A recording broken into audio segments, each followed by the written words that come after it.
If you love Baltimore sports, you'll love WNST.net.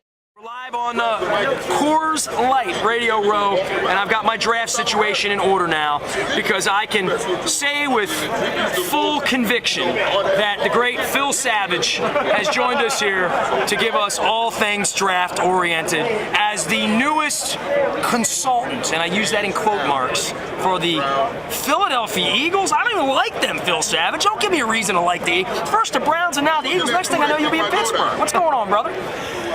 Well, I'm very excited about it, Nestor. I've gone from being a Raven to now I've morphed into an Eagle, and I'm very happy about it. It's an opportunity that is going to be great for me to get a chance to get back into the league, and I'm very thankful to Howie Roseman, who's their newly appointed general manager. And he's a young whippersnapper. I remember when I was young. I'm 41 now. He was 34? Yeah, he's like 34 years old, and you know, I respect the fact that he picked up the phone and called me about a week or so ago and threw this idea out there and said, hey, we think you can help us, and so I really appreciate that. But it's kind of funny, you just never know the different little connections you make. But I was certainly in Tuscaloosa a lot this fall, and he scouted Alabama at one point this fall. We ran into each other there, and then as the schedule would have it, the day after the SEC title game, Philadelphia played at the Falcons.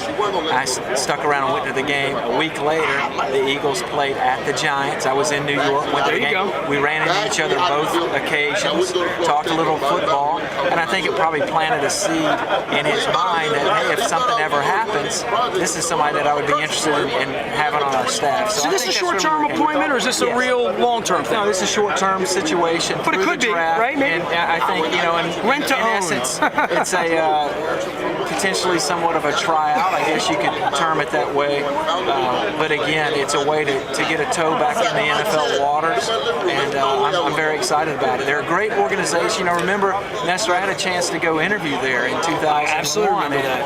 Decided to stay in Baltimore and with Ozzie and the Ravens, and felt like that was the thing I should do. And I've often wondered, you know, if I had gone to Philly, what would have happened. I've often wondered if you went to Jacksonville. There were a couple places, sure. There really were, but this is going to be a great situation. I'm looking forward to it. There's good people there, and they've got a tradition of winning over the last decade, and I think that's what I like the most about it. Phil Savage here with us on Radio Row. It's all brought to you by Coors Light and Audiology Associates. To make an appointment to have your hearing check, call 410-944-3100 or visit aaiaudiology.com. We're getting a lot of snow tonight, Phil, back at home, so it's a little crazy. We're skeleton crew down here, but at least it's a good skeleton, you know, thus far. But is it riding a bike, the scouting thing for you? I mean, in the old days, you would fly off in October, fly off in November, watching tape at that time of the year.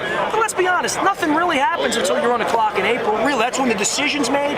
Do you have time to catch up or decisions? I mean, what can you do in 3 months to help a team get better on draft day? A lot of the focus for me will be Alabama and the Southeastern Conference. And of course, I wrote up every player that Alabama faced that was a senior this year as if I was scouting. Okay, so you treated it like you were Mel Kiper. I treated this last fall as if I was working for my own scouting service. Perfect.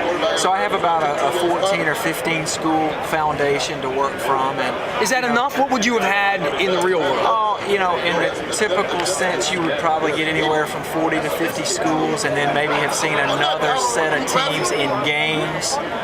But that being said, they had their own scouting staff in place that, you know, you're just another set of eyes for them. And they can have me look at 4 linebackers, for example, say, hey, put these guys in order for us. Or, hey, these offensive linemen that we're checking out, which one do you like the best?